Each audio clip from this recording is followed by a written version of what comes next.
So Israel just bombed the heart of Damascus again. Not some weapons depot in the desert. No, this was a broad daylight strike on the Defense Ministry military headquarters and the area right next to the presidential palace, right in the symbolic and sovereign core of Syria's capital. And the excuse that it's all for the protection of Syria's Druze minority. Please.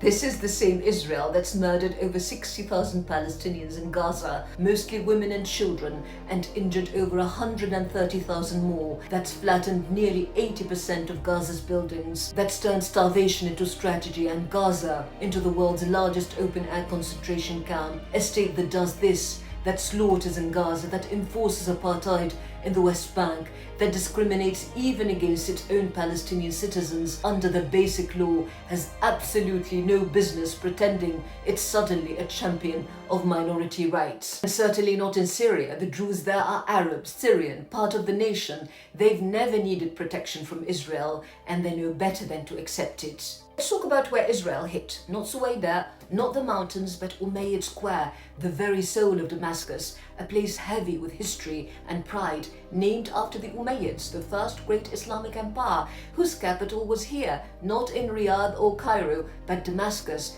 a city that ruled from the Pyrenees to the borders of China. Just 8 months ago, Syrians gathered in that very square to celebrate the fall of dictatorship, and now that square is in ruins, targeted in broad daylight on live TV, with most Arab and international networks based right nearby. This wasn't a military strike, it was a message, a warning, a humiliation. Israel's defense minister even posted the clip of a young Syrian presenter abandoning her seat mid-broadcast as explosions lit up the skyline behind her. That wasn't an accident, that was the point. So let's be very clear, this wasn't about the Druze, this was about doctrine, a very old Israeli doctrine, one that's been unfolding quietly, then loudly, for decades. It's called the Periphery Doctrine, first dreamed up by David Ben-Gurion, Israel's founding father, and Eliyahu Sassoon in the early days of the state. The idea was simple. If Israel couldn't be accepted by the Arab world, it would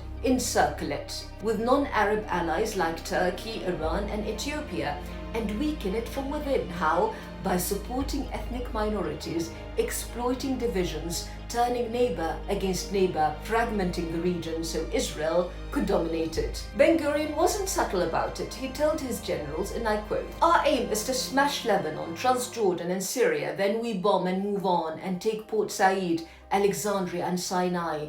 He also said, "There is no such thing in history as a final arrangement, not with regard to the regime, not with regard to borders, not with regard to international agreements. The boundaries of Zionist aspirations are the concerns of the Jewish people, and no external factor will be able to limit them. This isn't ancient history, it's the foundation of current Israeli strategy." Since Assad fell, Israel has bombed Syria more times than in all previous decades combined. It's hit military infrastructure, strategic mountains, and deepened its occupation of Syrian land. And the rhetoric today is just as unfiltered. Gideon Saar, Israel's foreign minister, declared that a unified Syria is unrealistic. Finance Minister Bezalel Smotrich said the quiet part out loud. The fighting won't end until hundreds of thousands of Gazans leave and Syria is partitioned. And Rami Soumaya, an Israeli military lecturer, spelled it out. Syria is an artificial state. Israel must cause it to disappear. They're not hiding it, they're advertising it. And as the politics of the region shifted, as Egypt made peace, Iran flipped sides after the revolution, and Turkey moved closer to the Palestinians, Israel's doctrine didn't disappear.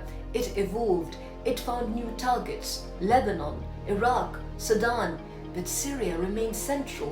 Why? Because Syria borders Palestine. Because Syrians see Palestine as part of Bilad al-Sham, not charity but kin. And because, put simply, Israel is occupying Syrian land. That's why Israel has spent the last decade grooming Kurdish and Druze factions, not out of love but out of strategy. These are the pressure points it plans to push when the time comes to break Syria apart. But now Israel isn't stopping at Arab states. Its ambitions stretch further into Iran and even Pakistan. During the war on Iran, Israeli-aligned outlets openly called for the country to be partitioned. A think tank argued Iran's ethnic diversity is a vulnerability, and Israeli voices are now talking out loud about redrawing the map from Morocco to Pakistan. Enter the Abraham Accords, billed as peace but functioning more like protectorate agreements. Israel doesn't offer defense, it demands tribute. Smotrich now openly talks about a new regional order with Israel at the center, not as a partner but as an overlord. He says Arab states need to pay for the protection Israel provides against Iran and Hamas. Israel brings the bombs and they bring their gratitude in dollars. Trump's Middle East envoy, Stephen Witkoff, dressed it up in business language. He said if all these countries work together under Israel's leadership, it could be bigger than Europe. Everyone's a business guy, he said. AI, robotics, blockchain,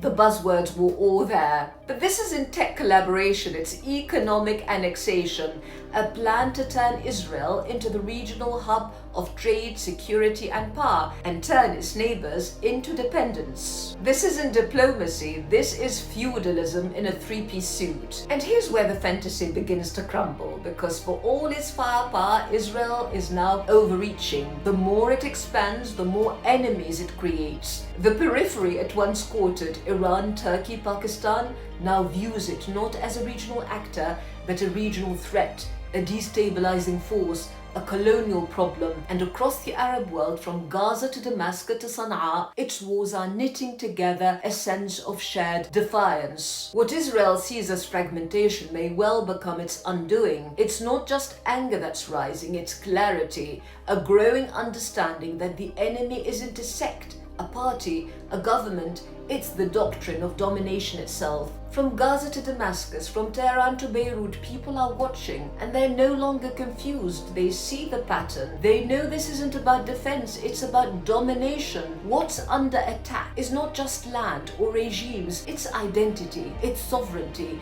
it's the right to live with dignity. Israel may have a doctrine, but this region has a memory. It has a history, one that is deep, defiant, and unforgiving to occupiers.